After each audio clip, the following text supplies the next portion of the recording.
Bonjour, je suis au 7e jour de ma digital détox et tout va pour le mieux. Enfin, si on enlève les crises de tétanie, les sueurs froides et les réveils nocturnes, tout va bien. Abandonner son smartphone, les réseaux sociaux, c'est pas difficile en soi. Ce qui est vraiment difficile, c'est une fois qu'on méprise bien son portable et ce qui se passe dessus, de ne pas trop s'ennuyer. Quand j'ai commencé ce challenge, je me suis dit que ça allait être compliqué de trouver le bon ratio ennui-activité. Un peu d'ennui, c'est bien, ça permet de clarifier des problèmes complexes, de mettre du sens dans ses pensées, mais trop d'ennui, il y avait comme quelque chose qui me dérangeait un peu avec cette idée. Ça sonnait comme une petite mort, mais je me suis pas trompé. Les 3 premiers jours ont été fantastiques. J'ai immédiatement gagné en clarté mentale, j'avais toujours un plan pour occuper mon temps libre, et plein d'activités autour qui ont fait que le début de cette digital détox est passé crème. Mais au 4e jour, j'ai baissé la garde. Après tout, les 3 premiers jours s'étaient bien passés, donc il n'y avait pas de raison que le 4e se passe mal. Ok, d'accord. Il est à peu près 4 heures de l'après-midi, et jusque-là, ma stratégie a été plutôt simple pour éviter l'ennui. Lecture, écriture, photo, vidéo.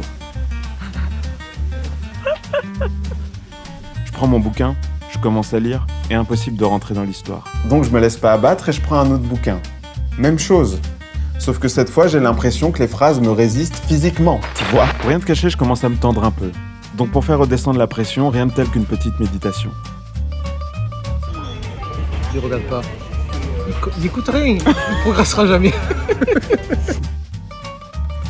C'était comme si l'ennui m'attendait juste à la sortie de ce moment de paix. Mon corps est pénible dans la mesure où quand je lui donne plus d'ordre, il prend le commandement. Donc j'ai repris les choses en main. Une fois sur le tapis, j'ai eu le temps de réfléchir à ma réaction, et je l'ai trouvée pour le moins intéressante. Plus tôt dans l'année, j'ai fait une série de vidéos où j'explorais le thème de la procrastination. Mais aujourd'hui, j'ai compris quelle était la cause profonde de cette tendance que j'ai à repousser à plus tard les choses que j'ai pas envie de faire. Je pense que nos émotions ne sont pas juste des états d'âme et remplissent des rôles bien précis.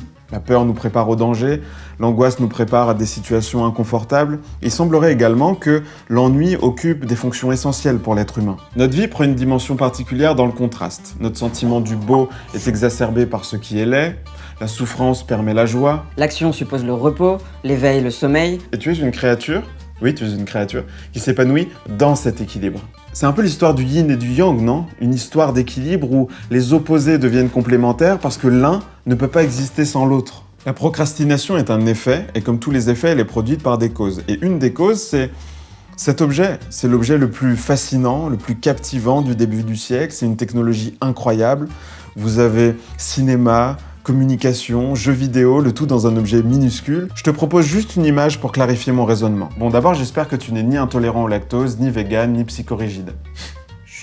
Il me dit ces 3 synonymes, lui, il est con. Je te présente 2 produits.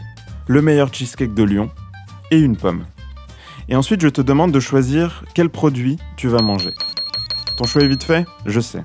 C'est très bon les pommes, mais il y a des combats qui sont gagnés d'avance. Maintenant, je simplifie ton choix et je mange le cheesecake. Quoi? Il me dit qu'il a plus faim. T'as raison, en fait, il est chiant. Aujourd'hui, tu vois l'oisiveté comme la mère de tous les vices.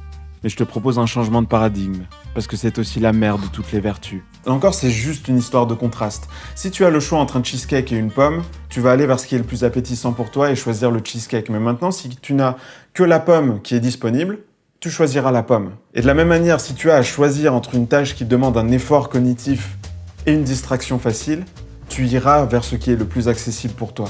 Normal, t'es juste un être humain. Maintenant, si le choix que tu dois faire devient tâche difficile ou ennui profond, aie confiance que tu choisiras la tâche difficile. Et cette intuition que j'ai eue s'est confirmée dans les jours à venir. J'étais tellement déterminé à ne pas revivre ce que j'ai vécu que même les corvées les plus pénibles sont devenues des moments de joie. J'ai même recommencé à me brosser les dents. Si la flemme est parfois un problème pour toi, je t'encourage vraiment à essayer de limiter tes options, à travailler dans un endroit où tu ne seras pas distrait, à couper les notifications, à essayer une digital détox pendant une semaine. Il n'y a pas besoin d'en faire une d'un mois. Je pense qu'en une semaine, on peut en noter les principaux bienfaits. Et surtout, la prochaine fois que tu as une tâche difficile à faire, je t'encourage vraiment à essayer de t'ennuyer un peu avant. Accorde-toi une vingtaine de minutes pour t'ennuyer et ensuite avoir une envie profonde de t'arracher à cet ennui. Après tout, ça a marché pour moi. Il m'a juste fallu 30 minutes. 30 minutes de rien. Voilà. Faut pas grand-chose pour soigner la procrastination. Il suffit de 30 minutes de rien.